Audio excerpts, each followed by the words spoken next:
ہمارے ملک کے جو حالات ہیں،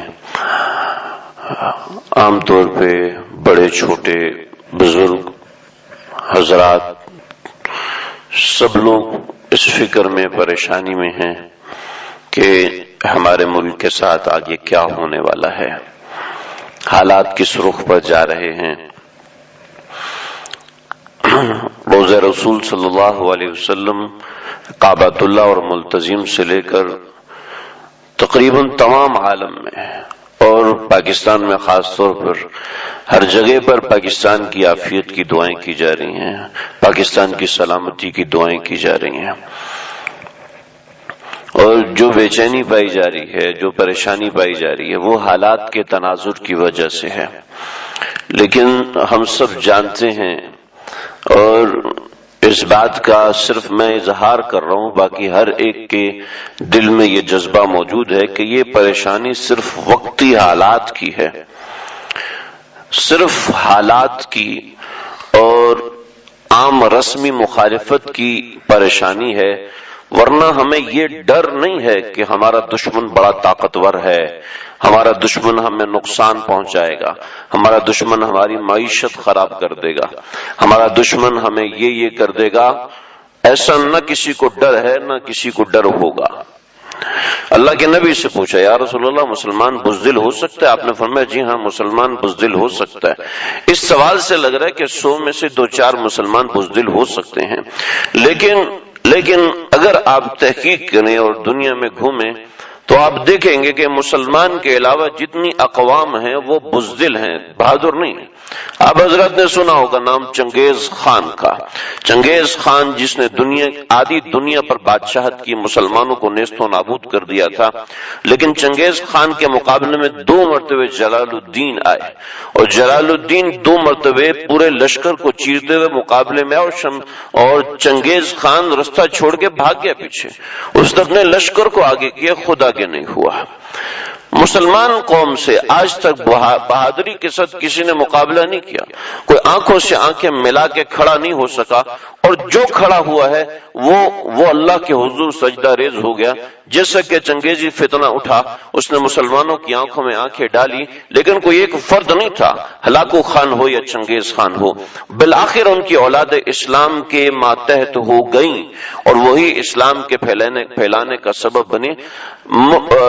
بہادر شاہ ظفر جیسے بادشاہ بھی آتے ہیں جنہوں نے اپنی غلامی کے نام پر دستخط کر دیے، میر صادق اور میر جعفر جیسے لوگ بھی آتے ہیں، لیکن یہ اتنے نہیں ہیں جتنے ٹیپو سلطان جیسے ہیں، جتنے علی حیدر جیسے ہیں، اور جتنے حضرت عمر ابن خطاب جیسے ہیں، جتنے خالد ابن ولید جیسے ہیں، جتنے صلاح الدین ایوبی جیسے ہیں۔ مسلمان قوم ایک سویا ہوا شیر ہوتی ہے کہ یہ بھلے سے کتنے بھی بڑے فتنوں میں مبتلا ہو، بھلے سے کتنے بڑے گناہوں میں مبتلا ہو، لیکن جب ان کے اسلام پر یا ان کی سلطنت پر آنچ آتی ہے تو پھر مسلمان ایک شیر بن کے اٹھتا ہے، چاہے وہ کتنے ہی گناہگار کیوں نہ ہو، چاہے وہ کتنا ہی نالائق کیوں نہ ہو، چاہے وہ کتنا ہی گناہوں سے گھرا ہوا کیوں نہ ہو۔ اس وقت جو دشمن یہ سمجھ رہا ہے کہ مسلمان قوم ایسی اور ویسی ہے، ہم نے اس ملک کو بنانے کے لیے، ہمارے آباء و اجداد نے اس ملک کو بنانے کے لیے، اس سلطنت کو نام دینے کے لیے، پاکستان کا نام دینے کے لیے جانوں کی قربانی ایسی خرچ کی کہ پشاور سے لے کے، کتابوں میں لکھا ہے پشاور سے لے کے کراچی تک اور پشاور سے لے کے دہلی تک تمام درخت ایسے تھے جن پر لوگوں کی اور مسلمانوں کی لاشیں لٹکی ہوئی تھیں، اور مسلمان ان کو سلوٹ کرتے ہوئے گزر رہے تھے، مسلمان ان کو خراج تحسین پیش کرتے ہوئے گزر رہے تھے، اور کئی ایسی لاشیں تھیں کہ جن کے اندر سے خوشبوئیں پھوٹ رہی تھیں، اور کئی دفعے تاریخ میں ایسے مارکے ہوئے۔ خالد ابن ولید سے کہنے لگے دشمن کہ تمہارے پاس ہے کیا؟ ننگی تلواریں، زنگ لگی تلواریں تم لوگ لے کر آئے ہو، اور اتنا بڑا تم لوگ ہزاروں میں ہو اور ہم لاکھوں میں ہیں، تمہیں کس چیز کا غرور ہے اور کس چیز کا ناز ہے کہ تم اتنے تکبر سے آتے جا رہے ہو، ساری سلطنت کو ختم کرتے جا رہے ہو؟ تو کہنے لگے جتنا تمہاری قوم شراب سے، جتنی تمہاری قوم زنا سے محبت کرتی ہے، اتنی ہماری قوم موت سے محبت کرتی ہے۔ مسلمان قوم بھلے سے کتنی خود غرض ہے، لیکن جب اسلام کو چیلنج کیا جائے گا، جب اس کے وطن کو چیلنج کیا جائے گا، تو مسلمان من حیث القوم متحد ہو جاتی ہے. یہ ایک بڑی تاریخ ہے نبی کریم صلی اللہ علیہ وسلم اور دیگر قومیں بھی ہیں. اللہ نے ایک جذبہ رکھا ہے مسلمان قوم میں, ایک تحفہ دیا ہے. نبی کریم صلی اللہ علیہ وسلم انصار سے بلوانا چاہ رہے تھے. آپ صلی اللہ علیہ وسلم چاہ رہے تھے کہ ہم مہاجر تو میرے ساتھ ہیں ہی, اب انصار کو دیکھنا چاہتا ہوں وہ کس طریقے سے میرے ساتھ دیں گے.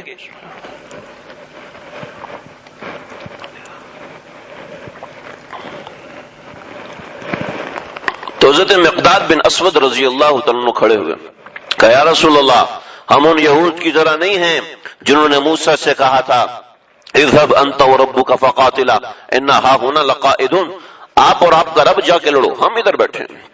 ہمیں ان یہود سے کوئی تعلق نہیں, بلکہ اگر آپ ہمیں حکم دیں گے کہ تم یہاں سے جاؤ اور سمندر میں کود جاؤ تو اللہ کی قسم جس کے قبضے میں مقداد کی جان ہے, ہم میں سے ایک بھی پیچھے نہیں رہے گا. اور ہم کننا نقاتل عن یمینک وعن شمالک وبین یدیک ومن خلفک, اے اللہ کے نبی ہم آپ کے آگے سے لڑیں گے, ہم آپ کے پیچھے سے لڑیں گے, ہم آپ کے دائیں سے لڑیں گے, ہم آپ کے بائیں سے لڑیں گے. کوئی آپ تک پہنچنے سے پہلے ہم سے گزر کے جائے گا, ہمیں کوئی پار کر نہیں سکتا, ہم ایسی دیوار بنیں گے. اللہ کے نبی اتنا خوش ہوئے کہ اللہ کے نبی کے چہرے کا سارا ملال ختم ہو گیا. یہ آج پہلی دفعہ نہیں ہے, آج پہلی مرتبہ نہیں ہے. ہر کچھ عرصے کے بعد ایسا ہوتا ہے کہ مسلمان قوم کو للکارا جاتا ہے, تھوڑا سا جھنجھوڑا جاتا ہے, تھوڑا سا مقابلے کے لیے تیار کیا جاتا ہے کہ جو ان میں غنودگی آ چکی ہے, جو ان میں سستی اور کاہلی آ چکی ہے وہ نکلے. ہمارا دشمن یہ نہ سمجھے کہ ہم ایسے ہیں. ہم نے تو یہ وطن ایسی قربانیاں دے کے لیا تھا کہ 6 لاکھ جانیں.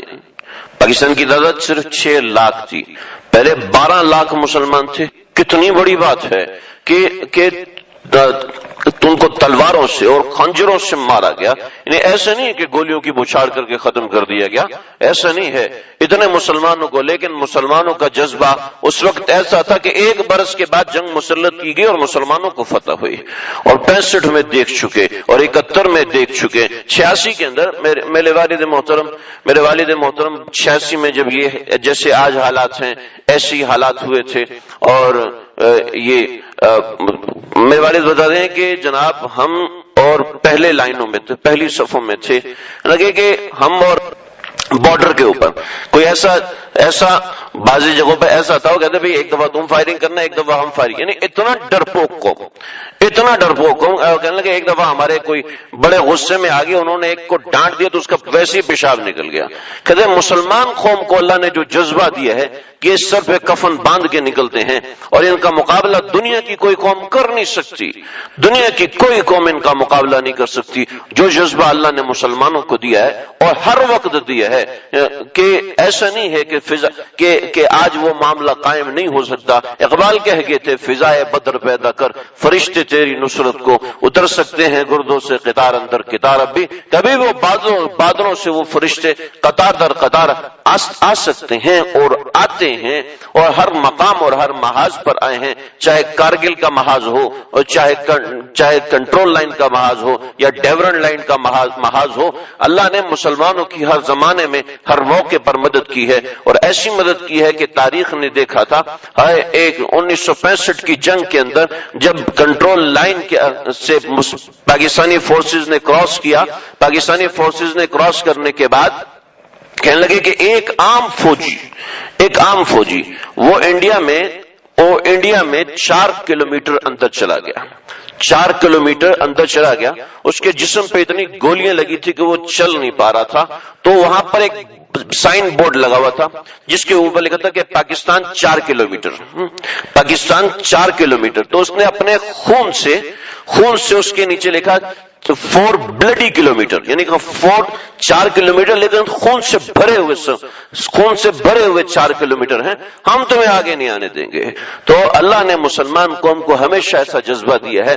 لہذا ہمارے اندر جو بے چینی ہے, کوئی پریشانی کی بات نہیں ہے, کوئی تکلیف کی بات نہیں ہے, کوئی ڈرنے کی بات نہیں ہے. اللہ رب العزت نے اس قوم کو ایسا بنایا ہے کہ جب یہ مقابلے میں آتی ہے تو اس کے جذبے جوان ہو جاتے ہیں. ابھی تو ہو سکتا ہے نا یہ لگے یہ لگے کہ یار پتہ نہیں کیا ہو جائے گا، معیشت تباہ ہو جائے گی، ایسا ہو جائے گا، ویسا ہو جائے گا. یہ عوارضات تو شیطان ہر موقع پہ دکھاتا ہے، مورچوں کے اندر دکھاتا ہے. ارے دیکھتے نہیں ہیں غازی علم الدین ایک عام سا آدمی تھا، اور قائد اعظم جس سے پڑھا لکھا آدمی ان سے کہنے لگا کہ آپ صرف ایک بار کہہ دو کہ بس مجھے پتہ نہیں چلا اور میں نے جنون میں آ کے اس کو قتل کیا. کہنا نہیں نہیں نہیں نہیں نہیں قائد اعظم محمد علی جناح نہیں، میں عدالت میں یہ کہوں گا میں نے باہوش و حواس اس کو قتل کیا، باہوش و حواس میں اس کو قتل کیا ہے اور سمجھ کے قتل کیا ہے کہ یہ میرے نبی کا دشمن ہے. رنگیلا غلام یہ میرے نبی کا دشمن ہے، میں نے سوچ سمجھ کے اس کو قتل کیا ہے، ہوش و حواس میں اس کو قتل کیا ہے. میری جان جاتی ہے تو جائے، ہمیں ایٹم بم پہ بھروسہ نہیں ہے، ہمیں ایٹم بم پہ بھروسہ نہیں ہے، ہمیں اپنے ان لوگوں پہ بھروسہ ہے جو ایٹم بم چلانے والے ہیں، جو ہماری سرحدوں کی حفاظت کرنے والے. وہ کافر ہے جو شمشیر پہ کرتا ہے بھروسہ. مومن تو بے تیغ بھی لڑتا ہے سپاہی، مومن تو ایسا ہوتا ہے. لہذا عام طور پہ میرے پاس بہت سے لوگوں کے فون آیا، بہت سے لوگ پریشان ہو کے آئے، یہ جنگ لگ گئی تو کیا ہوگا اور کیسے ہوگا. ہم عافیت کی دعا کرتے ہیں، اللہ کرے یہ خون خرابہ نہ ہو، مقابلہ نہ ہو، جنگ و جدل نہ ہو، ہم اس کی عافیت کی دعا کرتے ہیں. لیکن اگر جنگ مسلط کی گئی تو مسلمان کا جذبہ ایسا ہوتا ہے کہ تعزیت کرنے والا تعزیت کرنے آتا ہے، لیکن شہید کا گھرانہ اس کو تھپکی دے، کوئی بات نہیں. شہید کا گھرانہ دوسرے کو تسلی دے رہا ہوتا ہے، اللہ ایسی تسلی دیتے ہیں. حدیث میں آتا ہے نبی کریم صلی اللہ علیہ وسلم نے فرمایا جنت کی ادنا نعمت کیا ہوگی؟ سنیے ذرا، جنت کی ادنا نعمت یہ ہوگی کہ انسان اپنی بیوی کو ایک نظر دیکھے گا اور اس کو پتہ ہی نہیں چلے گا کہ 70 سال گزر جائیں گے. یہ ادنا نعمت ہے، یہ ادنا نعمت. اور اعلیٰ نعمت کیا ہوگی؟ اعلیٰ نعمت یہ ہوگی کہ اللہ رب العزت جنتیوں کو شراب پلائیں گے، اور جنتی وہ شراب پینے کے بعد ایک خاص مقام پر جائیں گے، اپنے چہروں کا انتخاب کریں گے، پھر اللہ جمع کریں گے اور پھر کہیں گے رضوان کا یا اللہ میں حاضر کہ رضوان ذرا پردہ ہٹاؤ، اور پردہ ہٹے گا اور اللہ کی ذات سامنے آ جائے گی. لاکھوں برس گزر جائیں گے اللہ کو دیکھتے دیکھتے، اور پل کے جھپکنا بھول جائیں گے اور پہلو بدلنا بھول جائیں گے. یہ اللہ رب العزت کے دیدار کے اندر جنتی ایسے مست ہوں گے. اور پھر جنتی جب یہ زمانہ گزرنے کے بعد جنتیوں سے پوچھا جائے گا ہاں جنتیوں کوئی کمی رہ گئی؟ تو کچھ لوگ ہاتھ اٹھائیں گے، اللہ جی ہاں ایک کمی ہے. کیا کمی ہے؟ اللہ جی وہ جب گولی لگی تھی نا، وہ جب آپ کے نام پہ جان نکلی تھی، جب شہادت ہوئی تھی، اس وقت جو مزہ آیا تھا نا وہ مزہ ابھی تک نہیں ملا. یہ مزہ صرف شہید کو ملتا ہے، یہ مزہ صرف اس شخص کو ملتا ہے. ارے گو کھلی ہوتی ہیں آنکھیں مگر بینا نہیں ہوتی، اس کو دنیا نظر نہیں آ رہی ہوتی، اس کو نہ جانے کون سے مقامات قرب نظر آ رہے ہوتے ہیں. یا تو شہادت ہے یا پھر غازی کا مقام ہے، اور یہ دونوں مقام وہ ہیں جس کے لیے اللہ کے نبی نے جنت کی بشارت کی ہے. اور یہ جو ہماری سرحدوں پر جو پہرا لگا ہوا ہے، ہماری سرحدوں کی جو نگہبانی ہو رہی ہے، جو ہمارے فوجی جہازوں میں بیٹھے ہوئے حملے کے انتظار میں کھڑے ہیں یا دفاعی لائن پر کھڑے ہوئے ہیں، آپ جانتے ہیں کتنا بڑا اجر ہے. اتنا بڑا اجر ہے کہ ایک آدمی مسجد میں آئے اور اعتکاف بیٹھ جائے اور ہر وقت عبادت کرے، صرف 4-5 گھنٹے اپنا آرام کرے، جیسے اعتکاف میں بیٹھ کے ہر وقت عبادت کرتا رہتا ہے. جو لوگ اعتکاف بیٹھتے ہیں وہ اس منظر کو سمجھتے ہیں، جانتے ہیں کہ ایک روحانیت پیدا ہوتی ہے 4-5 دن گزرنے کے بعد، کہ گھر سے دل کٹنے لگتا ہے، مسجد سے دل لگنے لگتا ہے. شروع میں تکلیف ہوتی ہے چونکہ پورا سال تو گھر میں رہا، جب مسجد میں آتا ہے تو دل گھر سے کٹتا ہے، مسجد میں لگتا ہے، عبادت میں لگتا ہے، ایک ذوق بنتا ہے، ایک شوق بنتا ہے، ایک جوش آتا ہے. 27ویں آ جاتی ہے، دل چاہتا ہے پوری رات کھڑا ہو کے عبادت کرے، پھر بیٹھ جاتا ہے، کبھی لیٹ جاتا ہے، کبھی سجدے میں رہتا ہے، کبھی تھک کے سو جاتا ہے. یہ ہر وقت ایسے عبادت میں لگا رہے، یوں کرتے کرتے 60 برس گزر جائیں. کتنے برس جی؟ 60 برس گزر جائیں، اور وہ ہمارا ایک جوان سرحد پہ ایک رات کا پہرا دے، یہ 60 سال کے برابر، اور وہ ایک رات کا پہرا برابر ہے. اتنا بڑا اجر ہے صرف ایک رات کا پہرا دینا اور اللہ کے راستے میں لیٹ جانا. دشمن کے مقابلے میں آ جانا اس کا کتنا بڑا مقابلہ ہو. ہاں اس کی کچھ شرائط ہیں، اس کو کوئی غلط معنوں میں استعمال نہ کرے. اس کی کچھ شرائط ہیں، امیر کی اجازت ہونی، امیر کا حکم ہونا چاہیے. یہ جو آج کل جہاد کے نام پہ طرح طرح کی باتیں اور لوگوں کے گلے کاٹ کے میڈیا پہ دکھایا جاتا ہے، یہ کوئی جہاد نہیں ہے. یہ کوئی جہاد کے لیے شرط اول ہے کہ امیر کا حکم اور اجازت ہونی چاہیے. جتنے بھی غزوات ہوئے اللہ کے نبی نے بھیجا، جتنے بھی غزوات ہوئے اللہ کے نبی میدان تک. آج مسجد نبوی کے سامنے 3 مسجدیں بنی ہیں، اس جگہ پر ایک میدان ہوا کرتا تھا، اسی جگہ پر اللہ کے نبی آ کے عید کی نماز پڑھا کرتے تھے، اسی جگہ پر محاذ کو سیٹ کیا کرتے تھے اور پھر لشکر کو روانہ کیا کرتے تھے. اسامہ بن زید کے لشکر کو بھی یہاں سے روانہ کیا تھا. تو یہاں پر اللہ کے نبی آ کے سریات کو روانہ کرتے تھے، وفود کو روانہ کیا کرتے تھے. تو یہ طریقہ کار ہوا کرتا تھا اللہ کے نبی صلی اللہ علیہ وسلم کا. تو یہ شرط ہے. اور اس وقت جب ملک کے اوپر ایک تکلیف کا سامان ہے، ایک پریشانی ہے، ایک تکلیف کا عالم ہے، تو اس وقت تو ظاہری بات ہے امیر کی اجازت سے سب کچھ ہو رہا ہے. تو یہ شرعی جہاد ہے اور اس کے اندر کچھ بھی گھبرانے کی ضرورت نہیں ہے. مسلمان قوم کو اللہ نے ایک ایسی چیز عطا فرمائی ہے جو اور کسی کے پاس نہیں ہے، کسی قوم کے پاس نہیں، نہ یہود کے پاس. ہمارے دشمن دنیا میں 2 ہیں، 2 دشمن ہیں، ایک یہود ہیں اور ایک بت پرست ہیں. بت پرستوں نے آپ دیکھیں گے حضرت نوح علیہ السلام سے لے کر حضرت عیسیٰ علیہ السلام تک بت پرستوں نے مقابلہ کیا. درمیان میں یہود نے یعنی بنو اسرائیل نے مقابلے کیے اور ایسے مقابلے کیے. یہ لوگ اپنے نبی کے ساتھ ٹک نہیں پائے، اپنے نبی سے کہنے لگے اذهب انت وربك فقاتلا انا هنا لقاعدون. آپ جائیے اور جا کے لڑیے، آپ اللہ کے سامنے ان کے سامنے جا کے لڑیے. لیکن کیا ہے، حضرت خالد ابن ولید رضی اللہ تعالیٰ عنہ کے سامنے یہود آئے اور کہنے لگے آپ ہمیں ہرا نہیں سکتے. کہ جی کیوں نہیں ہرا سکتے؟ کہ اس لیے ہرا نہیں سکتے کہ ہم لوگوں کو موت عزیز ہے. کہ وہ کیسے عزیز ہے؟ کہ دیکھو ہماری انگوٹھی کے اندر ایک زہر بھرا ہے. یہ زہر اتنا خطرناک ہے کہ آج تک کوئی اس کا ذائقہ بتانے کے لیے بچا نہیں ہے. جو بھی زہر کھاتا ہے وہ مر جاتا ہے، کچھ بتا نہیں سکتا، اتنے سیکنڈ میں اس کی موت ہو جاتی ہے. حضرت خالد ابن ولید نے وہ زہر لیا اور پانی میں ڈالا. عام زہر تو چلو ہو سکتا ہے بچ جائے، لیکن پانی میں ڈالا ہوا زہر سے انسان بچتا نہیں ہے. وہ پانی میں ڈالا اور بسم اللہ الذی لا یضر مع اسمہ شیء فی الارض ولا فی السماء، یہ پیا اور پی گئے. 1 منٹ 2 منٹ حضرت خالد بن ولید کہنے لگے اس زہر کے ہاتھ میں موت نہیں ہے، موت اللہ کے ہاتھ میں ہے. عام حالات میں مومن کو یہ سمجھ میں نہیں آتا، مجھے بھی سمجھ میں نہیں آتا، آپ کو بھی سمجھ میں نہیں آئے گا. لیکن جب وہ مقابلے کی آتی ہے تو چاہے غازی عامر شیمہ شہید ہو یا چاہے غازی علم الدین شہید ہو، کوئی عالم نہیں، کوئی فاضل نہیں، کوئی فوجی نہیں، ایک عام جوان بھی شعلہ بن جاتا ہے، ایک عام جوان بھی مقابلے کے لیے تیار ہو جاتا ہے. تو اتنا عرض کرنا چاہوں گا کہ گھبرانے کی کوئی ضرورت نہیں ہے. حالات سے مسلمان کبھی پریشان نہیں ہوتا. ہندو کافر پریشان ہو تو ہو، مسلمان کبھی حالات سے پریشان نہیں ہوتا. کبھی اپنے گناہوں کی وجہ سے، ہاں بزدلی کی وجہ سے کبھی ہو جائے تو وہ اتنے زیادہ نہیں ہوتے. اور جیسے میں بتا چکا، کفار آج بھی جب امریکن ایڈ آتی ہے تو آپ ذرا اس کی تحقیق کریں اور انٹرنیٹ پہ سرچ کریں تو الگ سے کنٹینرز ان کے پیمپرز کے ہوتے ہیں کہ جب گولیاں چلتی ہیں پوری زندگی گولیوں کی آواز سننے کے باوجود بھی ان کا پیشاب تیز ہو جاتا ہے. اور یہاں مسلمان کا ایک چھوٹا بچہ بھی ہوتا ہے اور وہ یہ نعرے لگا لیتا ہے دشمن آئے تو صحیح ہم اس کو چھوڑیں گے نہیں. یہ اللہ نے آپ کو ایک جذبہ دیا ہوا ہے جو مقابلے کے وقت خود بخود یہ چیز سامنے آتی ہے. اللہ تعالیٰ ہمیں اس جذبے کو استعمال کرنے کی توفیق عطا فرمائے.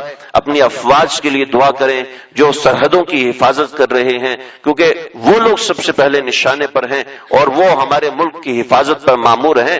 اصل حفاظت تو اللہ کرنے والے ہیں لیکن اسباب کی حد تک وہ مامور ہیں. اور اس وقت جو احکامات دیے جائیں، بطور مثال یہ ہوتا ہے شہری دفاع ہوتا ہے یا بلیک ڈاؤن ہونے کا ہوتا ہے، تو اس میں خوب حکومت کا ساتھ دیں اور کوئی ایسا خلاف ہو تو اس کا خاص طور پر خیال رکھیں. ہمیں کوئی حکومت کی طرف سے آرڈر نہیں آیا، ہمیں کوئی حکومت کی طرف سے پرچہ نہیں آیا.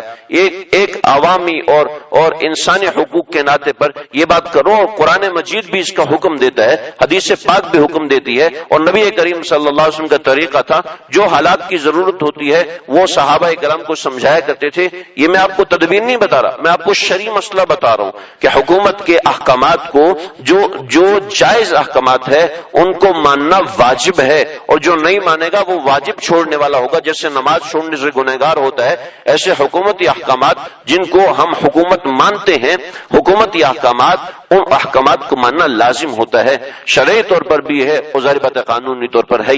اللہ تعالی ہم سب کی حفاظت فرمائے، ہمارے ملک کی حفاظت فرمائے۔ وآخر دعوانا الحمدللہ رب العالمین۔